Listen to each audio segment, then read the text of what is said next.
In this episode, discover why it's impossible to deny the existence of God.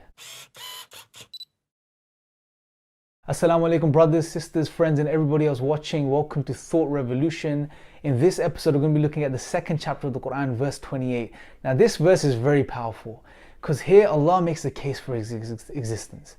Allah says, how can you deny God's existence? How can you disbelieve in Allah when you didn't exist? When you were dead and then He brought you to life. Think about this. This is just the beginning of the verse. We don't need to go any further. Just think about this portion of this verse. God is saying that how can you deny His existence when you were dead and He brought you to life? Well, first thing we realize when we study this and we think about this verse and we ponder over it is that our existence, God is telling us our existence is contingent upon God's existence. Now, how, from which perspective? That's the question. Well, look at it from any perspective. From our physical beings, right? We didn't exist at a point.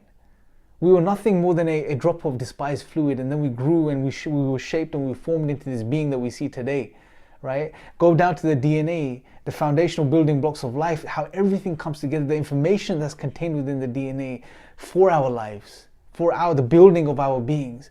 It's phenomenal. It doesn't make sense. It's ordered. All the way up to our rational faculties, the minds that we use to understand and comprehend things, the minds that an atheist uses to try and deny God's existence. We have rational, truth-bearing faculties. We have the ability to understand the truth of reality. We have the ability to use deductive and inductive reasoning. These are ordered faculties. They're not just random. Take our consciousness. We're conscious beings. We have personalities. You, whatever your name is, whoever's watching this, you are a person. You are you. Right? But if you deny Allah, if you deny God, what are you? You're just a rearrangement of molecules, just some chemical firings. That's all you are. You're no different from a table or a chair. You're just a different rearrangement of molecules. That's how we degrade ourselves when we deny God. Nothing makes sense without God. Right? So go back to the verse. God is telling us, how can you deny His existence when you were dead and you didn't exist? And that's the reality. We didn't exist, and then He brought you to life. Brothers, sisters, friends, rewind the tape back 30, 40, maybe 50 or even 60, 70 years. You didn't exist.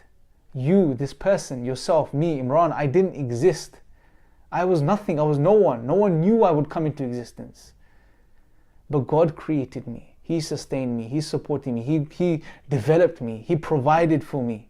And He brought me to the point I am here today. And He did the same for you, even if you're an atheist. Even if you're someone that denies God.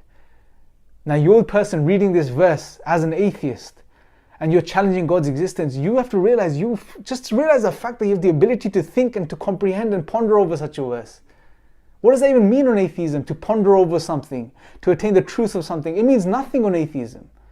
On atheism, we're just this accident from a result of these blind, random physical processes, and as human beings, we've developed through this process called natural selection acting upon random mutations, this mechanism.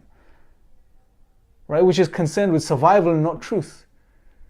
So where does truth come from? Where does that ability to understand and reflect come from? Where do our emotions come from?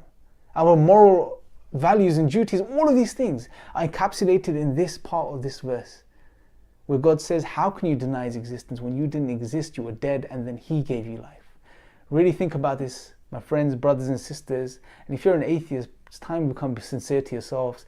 It's time you own up and you realize and you understand, you stop covering up that truth that you know inside, that you are not a result of random physical processes, but instead you are the creation of Allah, of God, the creator of the heavens and the earth and everything that exists.